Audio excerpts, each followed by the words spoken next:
Welcome back to our podcast called Is It Feminist? Today I'll be talking about the hashtag #SheInspiresMe movement that Twitter started in 2017, which is focused on female empowerment. They bring it back every International Women's Day to celebrate women, and the first tweet that really launched this campaign was said, "We recently gathered a group of amazing women from around the world," and then poet Denise Frohman took the mic, "Here's what happened, hashtag #SheInspiresMe."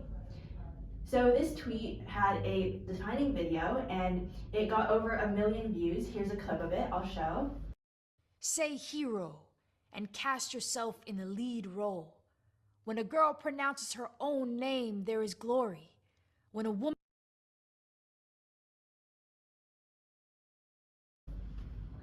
And basically Twitter partnered with this poet called Denise Frohman, and she's reciting the poem in the background as these black and white clips of women and the words of the poem are shown. So I want to ask you guys, what are your initial thoughts when you first see this video?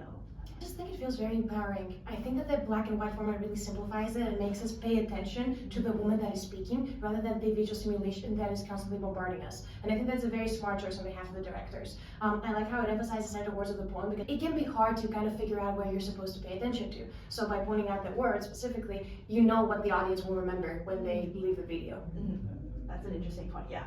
I totally agree, and that's definitely what I thought at first. But then, let's look a little closer. Okay, so in the beginning, it starts off with the Twitter logo. And then Frohman walks into the screen, the whole video plays, and then she walks out at the end, and guess what's behind her? The Twitter logo again. So what is this telling us? It's like, here's Twitter, that's your first impression, and your last impression is also Twitter. So I feel like even subconsciously, like, Twitter's in your mind.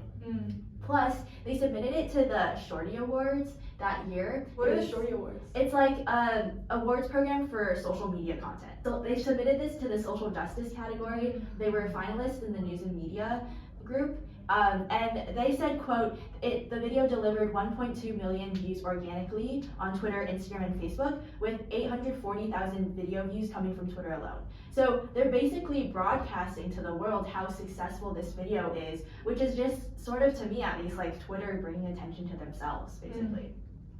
So what I see this as is Twitter trying to improve their corporate image.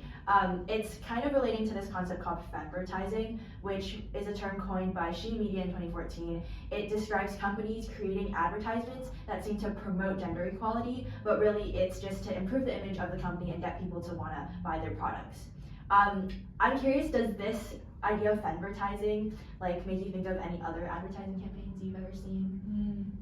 Yeah, I think like it reminded me a lot of Always, you know, the feminine hygiene company, period products, things like that. I remember when I was younger, they had a lot of those like hashtag like a girl videos on YouTube and stuff like that. Yeah, I was just gonna say it also reminds me of, and this is something that we'll talk about in like a later episode, but commodity feminism, which is kind of the same thing as femvertising, and it's basically just marketing feminism as something that people can buy. And I think it's generally because, you know, as audiences, as consumers, we want to support campaigns like hashtag like a girl or like the Twitter video that went out, that make us feel like we are supporting women and we're being feminists, but really it's just because this is a very kind of marketable feminism. And like the video, like we were saying, it was really interesting for us to watch, and the hashtag like girl, you know, it was very successful. And so yeah, that definitely made me think of parallels between the two, which is super interesting. That's interesting, yeah, I agree. Yeah, I guess even if they're using it to benefit themselves though, like, do you think it could help the feminist movement in some way? Any preliminary thoughts? I mean, I think it's always interesting and like important to be getting the message out there, just like publicizing it. But at the same time, I feel like if the buck stops there and that's as far as you go with making a change, I don't know how significant like these movements, or like I don't even know if I would call them movements, these like ad campaigns can really be.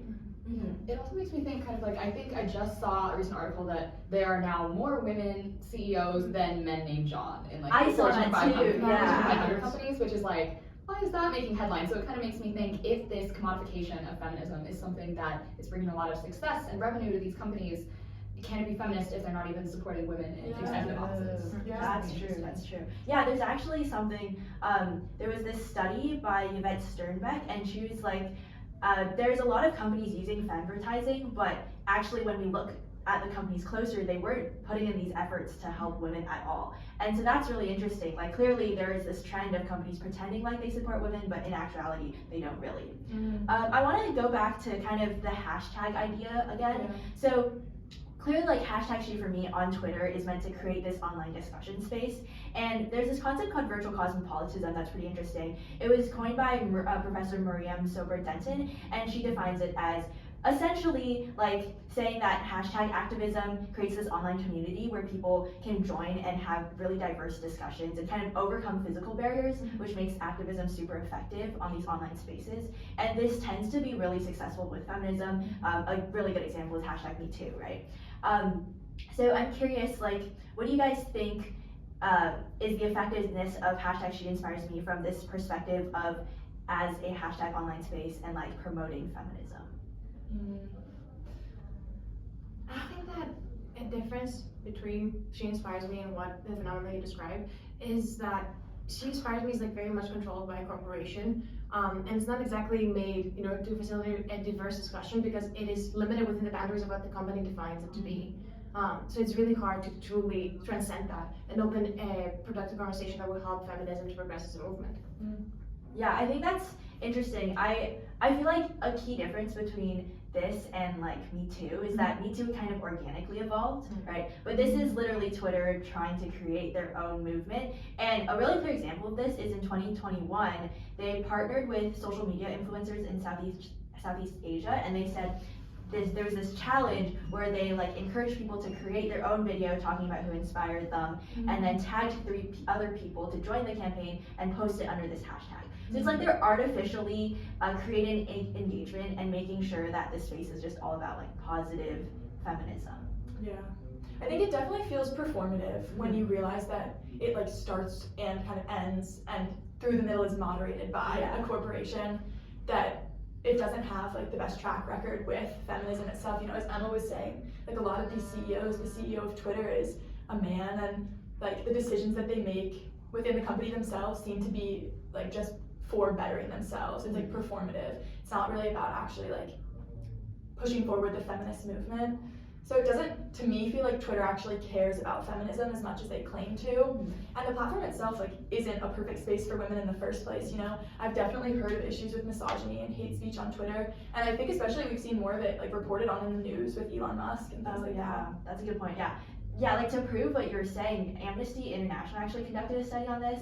They found that when they analyzed these tweets that like referenced women, especially politicians or journalists, they found that 7.8% of these tweets were abusive, which amounted to 1.1 million. And like Black women were especially targeted compared to other races, which is crazy. And like it really highlights the misogyny on the platform, which clearly this whole thing is just hypocritical if they're pretending like Twitter's such a positive space, when in reality they're not, right? Yeah, it almost seems like the hashtag is kind of like a band-aid that they're trying to slap on this much larger issue of misogyny and sexism that they have on their platform. And I think it's also a problem just with, you know, the advent of social media and, you know, freedom of speech and being able to like say whatever you want, but then how can you use a hashtag to combat all the misogyny and hate speech that's going on your platform? And I guess just straddling those two different worlds is hard, but I don't think that this is the right solution. It seems very hypocritical, like you were saying. Yeah, and I feel like it ends up harming the overall feminist movement because companies are making it seem like they're doing so much for the movement, but they're just like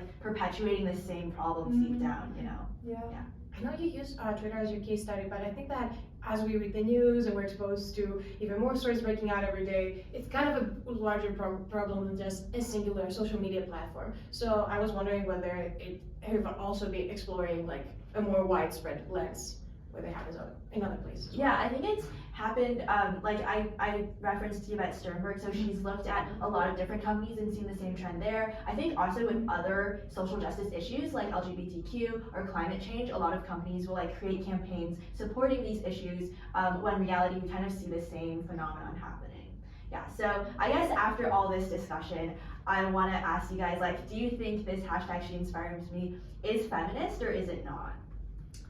Well, at face value, when you first approach the movement, you get shown this very impressive, very impactful video that may even be powerful enough in order to evoke some sort of feeling within you to say that, oh, I feel so empowered, I feel seen, this is what progress looks like. But it becomes apparent as you come to more critical think about it, that at the end of the day, it's purely done for a company to check off a box, and that we have coined performative activism, and to show that they have done their duty, but besides that, they are not really exploring a lot of the other ways that they could substantially support women in the real world, either through like monetary donations perhaps, which is, I believe, something that billionaires are kind of allergic to, or more substantial measures in order for the social media platform to become more accommodating to what women need, and to stop the hate speech that both of you mentioned earlier.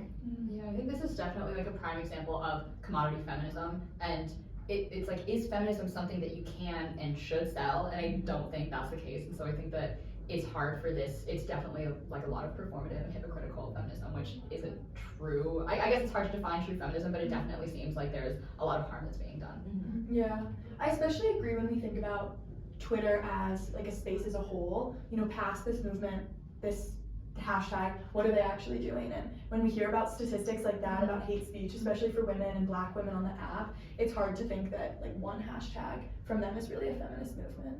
Yeah, I agree with everything that you guys are all saying. I really think that companies have to stop using this performative activism just for the sake of commercial gain. Like, obviously it does help broadcast the message, but if they're doing it with this intention and deep down the company's perpetuating these issues, then really it's not doing anything. And otherwise, like, real activism doesn't have space to spread on social media, right? So we need less space for these real activist movements to happen, and like have companies kind of like stop spreading this fake performative activism. Well, it seems like we've reached a verdict for today. Yeah, thank you all for your excellent ideas, and that was such a wonderful discussion about hashtag She Inspires Me. Not feminist. No.